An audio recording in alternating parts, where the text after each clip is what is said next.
Good morning students, welcome to biology class. So today I am going to discuss about the new topic, that is the types of connective tissues. So देखने राजे ਇਹਦੇ ਵਿੱਚ ਕੀ ਹੋਏਗਾ, nature of the matrix के according ਜਿਹੜਾ ਹੈਗਾ ਵਾ ਅਸੀਂ further connective tissues ਨੂੰ 3 टाइप्स ਦੇ ਵਿੱਚ डिवाइड करते हैं। दैन उस तो बाद फर्दर ਉਹਨਾਂ ਦੀਆਂ सब टाइप्स भी ਹੈਗੀਆਂ ने।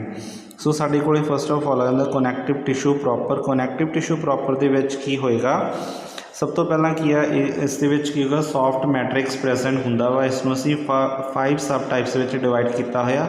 First of all areolar type. हाँ जी राजी, इस मतलब कि चार्ट की हेल्प के नाल असीं देखांगे कि जिहड़ा कनैक्टिव टिश्यू है प्रॉपर है, connective tissue proper soft matrix वाला फर्दर 5 टाइप्स हैगियां ने। Areolar tissue, white fibrous tissue, white fibrous tissue जिहड़ा हैगा टेंडोन ते शीट दे विच डिवाइड होया होया। Then yellow fibrous tissue, adipose tissue and reticular tissue दे विच डिवाइड होया होया। सो असीं सब तो पहला की देखांगे कि साडे कोले की है, मतलब जिहड़ा एरियोलर टिश्यूज़ दे विच देखांगे ट्रांसपेरेंट होएगा, gelatinous, highly vascular and sticky matrix हुंदा वा, which has variety of cells and 2 types of fibres present होंदियां ने इन्हां दे विच। The fibres are loosely arranged in the random manner, hence call it the loose fibrous connective tissues. Means जिहड़ियां fibres होंदियां ने लूजली अरेंज होईयां होंदियां ते रैंडम मैनर दे विच पईयां होंदियां ने, तो उसकी जी अपीयरेंस के अकॉर्डिंग जोड़ा है उसनूं नाम दिता जाता लूज फाइबरस कनैक्टिव टिश्यूज़। हाँ जी राजे, इस असीं देखांगे कि इसकी सैल टाइप होएगी तो second one is the fibre type होएगी। सैल टाइप दे विच असीं मतलब कि इसनूं फर्दर 3 टाइप्स में डिवाइड किए हैं। पहला हैगा फेब्रोब्लास्ट, दैन मैक्रोफाजेस, दैन मैकिनोसाइट्स दे विच। Means fibrocytes, histiocytes and mast cells दे विच असीं इसनूं डिवाइड करांगे। दैन जे असीं फेब्रोब्लास्ट की गल करिए जां फेब्रोसिस्ट की गल करिए, मोस्ट न्यूमरस होंदे ने। प्रिंसीपल एक्टिव सैल टाइप होएगी इन्हां दी ते लार्ज साइज दे होणगे। दैन ओवल शेप स्ट्रक्चर होंदी आ। दैन ब्रांचड साइटोप्लाज्म होएगा इन्हां दा, ठीक है।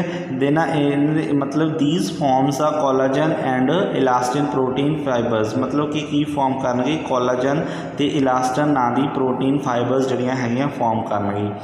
दैन मैक्रोफाजेस की गल करिए जिसनों असीं हिस्टोसाइट भी बोल दिंदे आ, ये भी लार्ज साइज के होणगे, एम्बॉयड टाइप सैल होणगे, मतलब कि इन्हां दी जिहड़ी शेप होएगी प्रॉपर नहीं होएगी।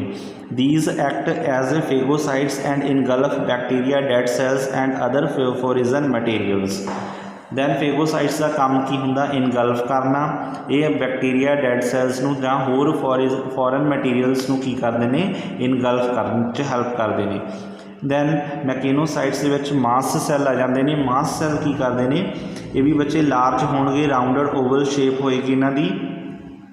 ये सक्रीट करनगे matrix and also release हैपारिन।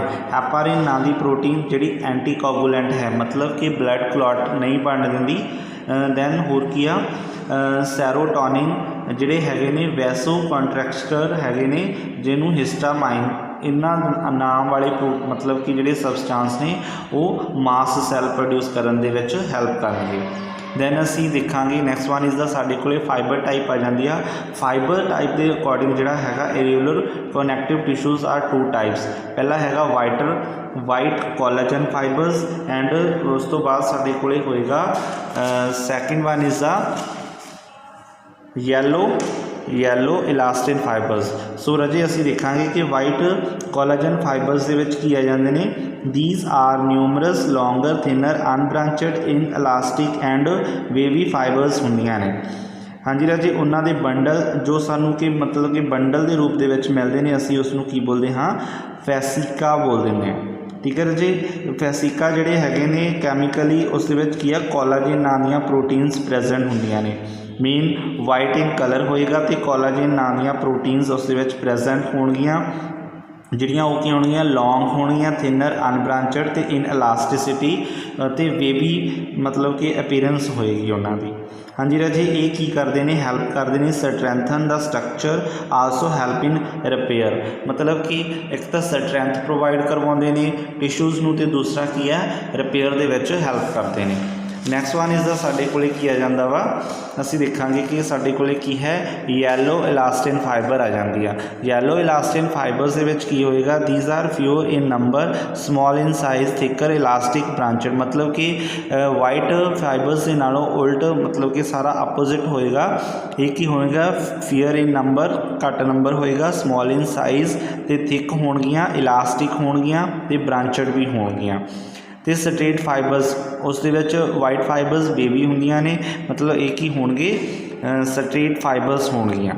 These are chemically formed elastin proteins इन्हां दे विच प्रोटीन किहड़ी प्रेजेंट होएगी इलास्टिन नाम की प्रोटीन होएगी तां जिहड़ी कि इलास्टिसिटी प्रोवाइड करदी आ। दैन असी इसकी जिहड़ी हैगी आ पोजीशन ते फंक्शनस की गल करांगे।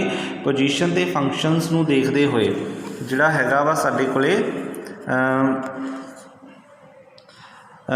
ਜਿਹੜੇ ਇਹਦੇ मतलब कि ਅਸੀਂ ਕਨੈਕਟਿਵ ਟਿਸ਼ੂਜ਼ ਕਰ ਰਹੇ ਸੀਗੇ most abundant type of connective tissues ਹੈਗੇ ਨੇ ਐਂਡ ਵਾਈਡਲੀ ਡਿਸਟ੍ਰੀਬਿਊਟਡ ਹੋਏ ਹੋਏ ਇਨ ਦੀ ਬੋਡੀ ਦੇ ਵਿੱਚ।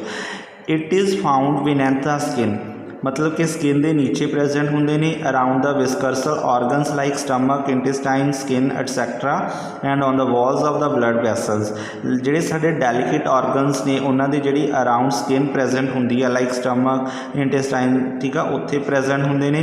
दैन ये की करते हैं बाइंडिंग परपसेस के लिए and packing tissues and binds the skin with muscles दा काम करते हैं मीनस बाइंडिंग ते पैकिंग का काम करते हैं साडी बॉडी दे विच।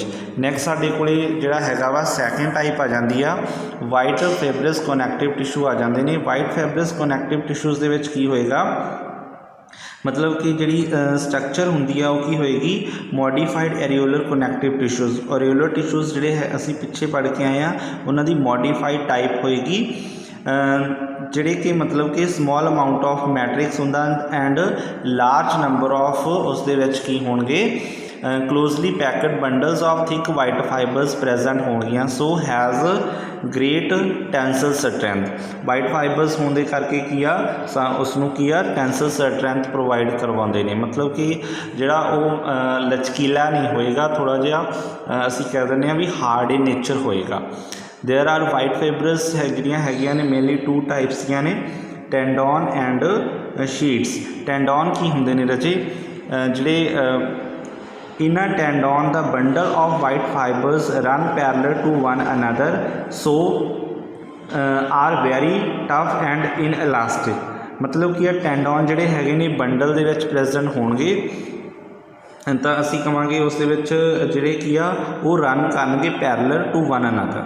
क्लीयर बेटा तो हुण तुसीं इस डायग्राम दे विच देख सकते हो कि जिहड़े मतलब कि सारे ही जिहड़े मतलब कि सानूं फाइबर्स वाइट फाइबरस टिशूज़ नज़र आ रहे हैं पैरलल नज़र आ रहे हैं जिसनों असीं टेंडोन का नाम दे देंगे हाँ। क्लीयर लाइज फिब्रोब्लास्ट जिहड़ियां प्रेजेंट होणगियां मतलब कि फाइबर्स दे विच जिहड़ियां स्मॉल थ्रैड लाइक स्ट्रक्चर्स होणगियां लाई करनगियां इन रो दे विच between the bundle of white fibres it also called the dense regular connective tissue means वो की वाइट फाइबर्स जिहड़ियां मिल के की बना देणगियां dense regular connective tissues form कर देणगियां। दैन जिहड़ा हैगा वा फंक्शनस की होणगे इहदे the टेंडोन्स join the muscles with the bones मतलब मेन फंक्शन की है ये मसल्स नूं जिहड़ा हैगा वा बोन दे नाल जोड़न दा काम करदे ने ते आ होर की फॉर्म करदे ने कॉर्डेटेंडाइन जिहड़ा हैगा वा फॉर्म कर दिंदे ने। सो तुसीं सिर्फ मेन जिहड़ी गल है मतलब कि जिहड़े मसल्स नूं बोन्स दे नाल जोड़न दा काम कौन करदे ने साडे टेंडोन्स करते हैं। दैन साडे कोले की आ जांदे ने शीट्स आ जांदियां ने। शीट्स की हुंदियां ने bundle of white fibres lie in criss cross manner मतलब अगर वो क्रिस क्रॉस मैनर दे विच white fibres criss cross manner दे विच हैगियां ने तां fibroblast scattering in the areolar एरियोलेट it is called the dense irregular connective tissue means जिहड़ियां बंडल ऑफ जिहड़ियां फाइबर्स होणगियां वाइट वो रजे क्रिस क्रॉस मैनर दे विच होणगियां जिहड़े मतलब कि फिब्रोब्लास्ट्स होणगे पैरलल नहीं लाई करनगे स्कैटर्ड होए होणगे दैन वो की करनगे denser irregular connective tissue form ਕਰ ਦੇਣਗੇ। ਪੋਜੀਸ਼ਨ ਐਂਡ ਫੰਕਸ਼ਨਸ ਦੀ ਗੱਲ ਕਰੀਏ ਤਾਂ ਪ੍ਰੋਟੈਕਟਿਵ ਲੇਅਰ ਫਾਰਮ ਕਰਨਗੇ। ਪੈਰੀਕਾਰਡੀਅਮ, ਜਿਹੜੀ ਪੈਰੀਕਾਰਡੀਅਮ ਲੇਅਰ ਹੈਗੀ ਆ ਹਾਰਟ ਦੇ ਅਰਾਊਂਡ ਹੁੰਦੀ ਆ। ਡਿਊਰਾ ਮੈਟਰ ਬ੍ਰੇਨ ਦੇ ਵਿੱਚ ਪ੍ਰੈਜ਼ੈਂਟ ਹੁੰਦਾ। ਪੈਰੀਕੌਂਡਰੀਅਮ ਜਿਹੜਾ ਹੈਗਾ ਕਾਰਟਿਲੇਜਸ ਦੇ ਵਿੱਚ ਪ੍ਰੈਜ਼ੈਂਟ ਹੁੰਦਾ। ਪੈਰੀਸਟੋਨੀਅਮ ਅਰਾਊਂਡ ਦਾ ਬੋਨ। ਸਕਲੇਰੋਟਿਕ ਆਈ ਦੇ ਵਿੱਚ ਪ੍ਰੈਜ਼ੈਂਟ ਹੁੰਦਾ। ਟਿਊਨਿਕਾ ਜਿਹੜੀ ਹੈਗੀ ਆ outer coat of blood vessels ਦੇ ਵਿੱਚ ਪ੍ਰੈਜ਼ੈਂਟ ਹੋਏਗੀ। ਦੈਨ ਕਾਰਪਸਸ ਜਿਹੜੇ ਹੈਗੇ ਨੇ ਕਿਡਨੀ ਦੇ, ਟੈਸਟਿਸ ਦੇ, ਸਪਲੀਨ ਹੋ ਗਈ। ਇਹ ਸਾਰੇ ਮਤਲਬ ਕਿ ਕੌਣ ਫਾਰਮ ਕਰਦੇ ਨੇ? ਸ਼ੀਟ, ਜੋ ਕਿ ਵਾਈਟ ਫਾਈਬਰਸ ਦੀ ਬਣੀ ਹੁੰਦੀ ਆ। ਅਤੇ ਨਾਲੇ ਜਿਹੜਾ ਹੈਗਾ ਲਾਸਟ 'ਤੇ ਅਸੀਂ ਦੇਖਾਂਗੇ ਸਕਲ ਬੋਨ ਜਿਹੜੀ ਹੈਗੀ ਆ ਔਰ ਟੂ ਦਾ ਸਟਟਰਸ ਦੇ ਨੂੰ ਜਿਹੜਾ ਹੈਗਾ ਵਾ ਸਕਲ ਜੁਆਇਨ ਕਰਦੀ ਆ ਸਕਲ ਬੋਨਸ ਨੂੰ, ਅਤੇ ਉਹ ਕੀ ਬਣਾ ਦਿੰਦੀ ਆ? ਸਟਟਰਸ ਬਣਾ ਦਿੰਦੀ ਆ। ਠੀਕ ਹੈ ਬੇਟਾ। ਅਤੇ ਨੀਚੇ ਸਾਡੇ ਕੋਲ ਡਿਫਰੈਂਸ ਹੈ, difference between white and yellow fibres. ਇਹ ਯੈਲੋ ਫਾਈਬਰ ਅਸੀਂ ਅੱਗੇ ਜਾ ਕੇ ਪੜ੍ਹਾਂਗੇ। ਉਸ ਤੋਂ ਬਾਅਦ ਇਹ ਵਾਲਾ ਡਿਫਰੈਂਸ ਤੁਸੀਂ ਆਪਣੇ ਆਪ ਕਰੋਗੇ। ਠੀਕ ਹੈ ਬੇਟਾ। Thank you.